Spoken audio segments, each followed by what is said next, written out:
Good morning, everybody, and welcome back to Robert's Reviews. As always on Fridays, forgive my hair. I did just wake up probably about an hour ago.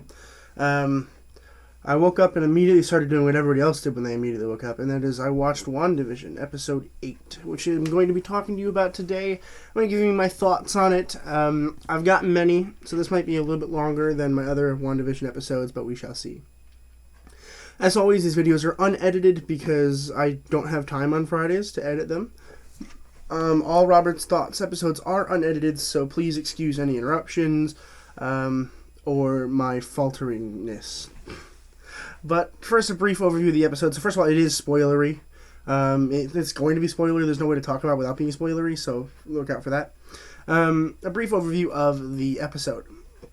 We start off basically in the Salem witch trials, which is something I was really excited about, because as soon as I knew there was Agatha Harkness, I was so excited about the Salem witch trials, because I've always been interested in that, particularly in terms of how it relates to the MCU, because it's a big part of Marvel Comics in itself. They have, Salem witch trials in Marvel history. It's similar to ours, but it's different because there they had witches that were real, whereas in ours they were probably fake.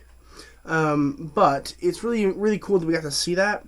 We got to see a bunch of real witches, and then of course Agatha, who's like a good witch who apparently went bad somehow. I'm thinking we'll get more into that. Probably not next episode, but probably over the course of Phase 4. I don't see Agatha dying in the next episode, so I am considering the fact that we'll probably see her throughout Phase 4 in some way, shape, or form. But we learned that basically she killed her entire family because they were trying to kill her for being bad, and she's stronger than them, so she killed them all. That's what we got in the first couple minutes. Then we go back to present time where we have Wanda and we have Agatha in the basement of the witch's house. And we're there, and basically Wanda can't use her powers because Agatha has a protective hex around her place, which is fine. I get it. Really cool how this episode worked was then we went through these doors that brought us into different parts of Wanda's past, right? So we got to see her when she was a kid, and a teenager, and an adult, and it was really cool. There was a lot of really interesting thoughts that I had about these things, so let's go one by one into what they were. First one was we get to discover why she likes sitcoms, because she used to have this night where her and her entire family, her and Pietro and her mom and dad, would sit down and watch a sitcom. They happened to be watching the Dick Van Dyke Show, which I like the Dick Van Dyke Show. I've seen many episodes when I was younger. It's a lifelong, sitcom. People are going to watch it all the time. It'll probably never die. It's that good of a sitcom. If you haven't checked that out, maybe you should. It's pretty funny. It's a good sitcom. It in my opinion, it birthed other sitcoms. So Wanda's watching that in Sokovia, but of course there's a Sokovian war going on, which we already knew about in the basis of the MCU, right? We knew this was happening. But we didn't quite understand how she got to be by herself with Pietro. While they're watching a Dick Van Dyke episode, Wanda's just so happy sitting there as a child. I was happy. I was like, oh, this is kind of sweet. And then all of a sudden a bomb goes off, and it kills her parents, and sends Pietro and Wanda underneath a bed. And then a bomb comes by, and it says Stark Industries. I'm like, gosh, darn it. Why is it always Stark Industries here? Of course it's Stark Industries. And the bomb doesn't go off, which in my mind is like, maybe it is faulty. However, we do know that Scarlet Witch is a witch. So maybe she was able to pause it and make it stop doing its thing, which I think is the more likely option. Then we move on, and the next one, I believe, is the one in the Scepter. I could be wrong, but I'm pretty sure it's the one in the Scepter. So she subjects herself to Hydra Testing, and she decides, I'm going to test Hydra stuff, because she wants to basically get rid of Stark, because Stark destroyed her parents, which is a logical path, right? She goes there, and the staff, of course, has the Mind Stone in it, and it breaks off of the scepter, and then comes in, and then basically it looks like it injects her with the Mind Stone, right? Which is really cool. So here's where it gets interesting. In the computer, where the people are monitoring it, nothing happens. She just falls to the floor. So they don't know that happened, and I'm willing to bet that Wanda herself doesn't know that it happened. So it's really cool that we got to see that, and I do have some theories about that coming up soon. The next one I believe we see is her in the room with Vision. So she's in the Avengers compound. She's watching Malcolm in the Middle, which I would consider to be my favorite sitcom of all time. I think it's probably better than The Office, honestly. I do love Malcolm in the Middle a lot, mainly because Bryan Cranston. But we got to watch a little bit of that with her and Vision said this amazing line. It was like, what is grief if not love persisting? And I'm like, damn, that is a beautiful sentence. Like, that might be like my favorite sentence that I've ever heard in my entire life. I was like, oh, Vision, you're nice. And like, I really liked that sentence. And of course, that's how we kick things off between Wanda and Vision in their romantic relationship. Then, the next thing we see, right, is after Vision had died and all that stuff, after Endgame, she comes into to S.W.O.R.D. to basically look at the body and take it to bury it, which I believe was her true intention. But Hayward gets all pissy, and he's like, no, you can't, because it's really expensive, and we don't know what you're going to do with it, because you have the power to rise him back from the dead. And Wanda's like, no, I don't. So she breaks the glass, goes down there to see Vision, and this is where the viewers were supposed to think she's going to steal Vision's body, because we knew that was going to happen, because it was told to us earlier in the show by Hayward. Hayward said, she stole the body. Wrong-o. She didn't steal the body. She goes back to her car where there's a letter from Vision, and Vision's like, this is where I want to grow old, so she drives there, and it's in New Jersey, and she's so overwhelmed by grief, we just see a single teardrop, and then it just roar from inside of her, and it basically just discharges his entire house and the hex, and more importantly, yellow streams coming out of her heart, right? They're yellow, okay? Which forms Vision. Here's my thought on that. I think that is the real Vision. I fully believe that is 100% a real Vision, because in the scepter scene it looks like she injects herself with the Mind Stone, right? So she did that. Then there's a good chance she could take the Mind Stone, take it out of herself, and put it into another thing. She created Vision's body and put the Mind Stone in it, and therefore I believe creating the Vision once again. I believe this is going to be a real Vision. I think it is the real Vision. I think the whole time in this series so far, Vision has been the real him. Of course, he wouldn't have the same memories as he did before, because he didn't live that past. But he is still the actual Vision. I don't think that it's a fake Vision. Okay, I want that pointed out. That is my thought. I don't think it is a fake Vision.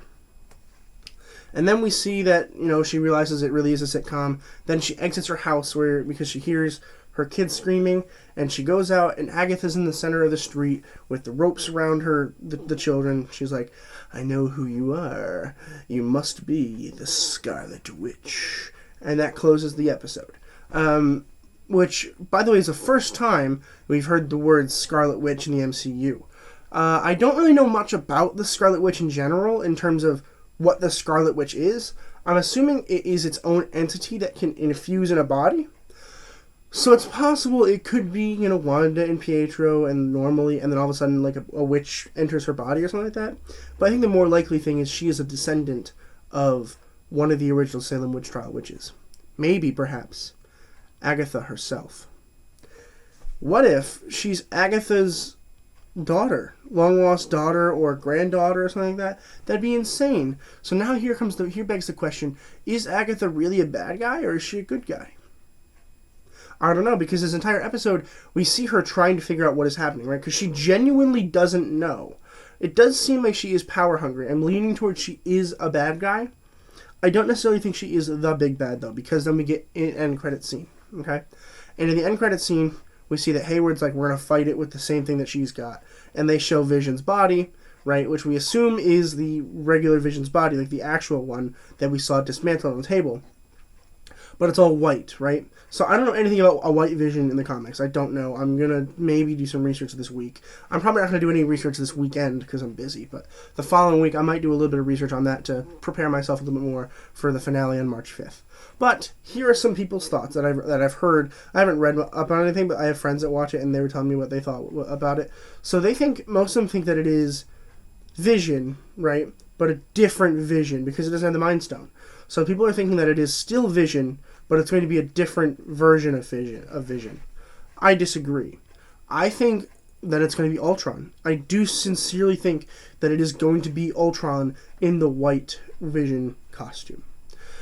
Mainly because we do think that James Spader is cast. We don't know for sure, but we are pretty sure. I also think that Ultron would be a really cool villain here because one thing that Kevin Feige said in a recent interview, he said that he loves bringing characters back when they don't think they're going to be coming back. Ultron, right? And also, Ultron is such a big part of the MCU. Not even the MCU, but like the Marvel comic universe.